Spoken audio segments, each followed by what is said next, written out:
والصلاة والسلام على سيد الأنبياء والمرسلين أما بعد فأعوذ بالله من الشيطان الرجيم بسم الله الرحمن الرحيم بڑی الصلاة والسلام عليك يا رسول الله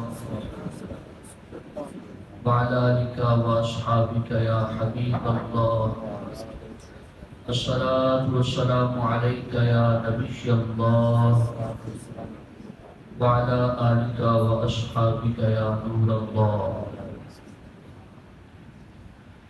نبی رحمت صلی اللہ علیہ وسلم نے رمضان المبارک میں 4 کام زیادہ کرنے کا حکم ارشاد فرمایا ہے.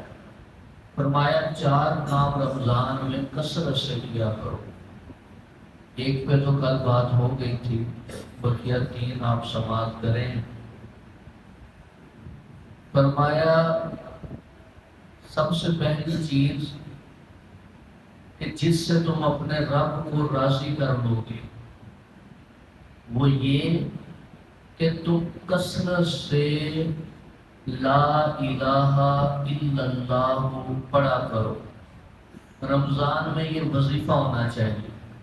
حضرت موسیٰ علیہ السلام نے فرمایا لا الہ الا اللہ کی اللہ کی بارگاہ میں اتنی زیادہ ویلیو ہے، اتنا اس کا وزن ہے کہ قیامت والے دن اگر پلڑے کے اندر ایک طرف اس کلمے کو رکھا جائے اور دوسری طرف 7 زمینوں کو رکھا جائے پھر بھی کلمے والا پلڑا بھاری ہو جائے گا.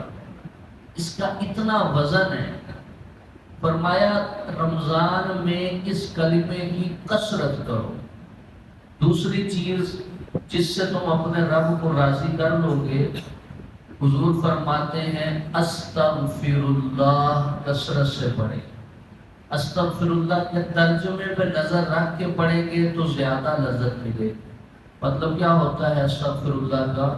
میں اپنے رب سے بخشش مانگتا ہوں، یا اللہ مجھے بخش دے. استغفر اللہ مغفرت طلب کی جا رہی ہوتی ہے.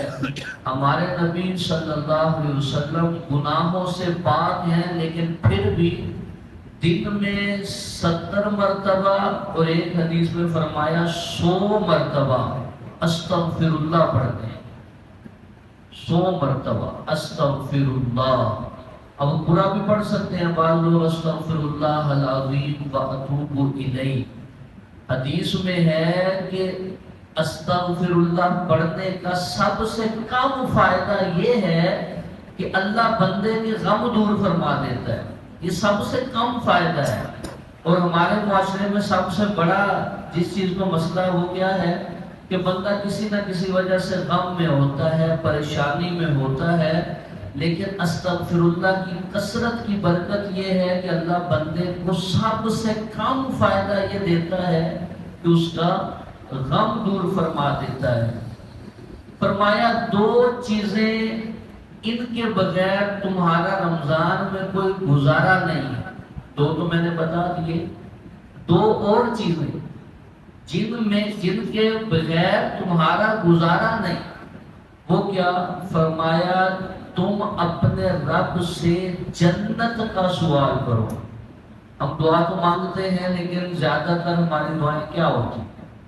دنیا کے معاملات میں مانگنی چاہیے، لیکن حضور صلی اللہ علیہ وسلم نے اس بات پہ سختی فرمائی کہ بندہ رب سے دعا مانگے اور جنت نہ مانگے. فرمایا جب بھی تم رب سے سوال کرو تو صرف جنت ہی نہیں، جنتوں میں بھی جو سب سے اعلیٰ جنت ہے جنت الفردوس مانگو. جب بندہ اللہ سے جنت کا سوال کرتا ہے تو جنت کہتی ہے رب سے مالک مجھے تو اس بندے کو عطا کر دے. جنت پکارتی. دوسری چیز جس کے بغیر رمضان میں گزارا نہیں وہ ہے جہنم سے پناہ مانگنا. یا اللہ مجھے جہنم سے پناہ عطا فرما. تو یہ 4 چیزوں کی کثرت ہونی چاہیے رمضان کے اندر. دیکھیں پورا رمضان ہی بابرکت مہینہ ہے، لیکن 2 وقت ایسے ہیں جس میں مانگنے والے کو خالی نہیں لٹایا جاتا. ایک سحری کا وقت، دوسرا افطاری کا وقت۔ سحری کا وقت کھانے میں نہ نکل جائے اور افطاری کا افطار میں نہ نکل جائے، دعاؤں کی کثرت ہونی چاہیے سحری کے وقت میں بھی اور افطاری کے وقت میں بھی۔ جتنی دعائیں مانگ سکتے ہیں مانگیں۔ قرآن پاک میں ہے کہ اللہ تبارک و تعالیٰ اس بندے سے ناراض ہوتا ہے جو اللہ سے کثرت سے دعائیں نہیں مانگتا۔ دعا بندہ اللہ سے کرتا ہے تو اللہ اسے 3 فائدے دیتا ہے۔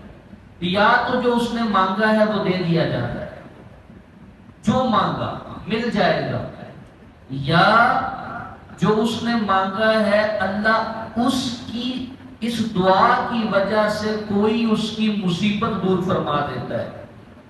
تیسرا فائدہ یہ ہے کہ اللہ اس بندے کی دعا اگر دنیا میں قبول نہیں فرمائی، کل قیامت والے دن اس کے بدلے میں بڑا ثواب عطا فرمائے گا، جس ثواب کو بندہ دیکھ کے کہے گا کاش دنیا میں میری کوئی دعا قبول ہی نہ ہوئی ہوتی۔ دعا کا کوئی نقصان ہی نہیں ہے۔ کیا پیارا جملہ ہے کہ دنیا والوں سے مانگے تو ناراض ہوتے ہیں، رب سے نہ مانگے تو وہ ناراض ہوتا ہے۔ تو مانگے رب سے اپنی خواہشات، حاجات، دنیا اور آخرت کی بہتری۔ اللہ پاک ہم پہ نظر رحمت فرمائے۔ الحمدللہ۔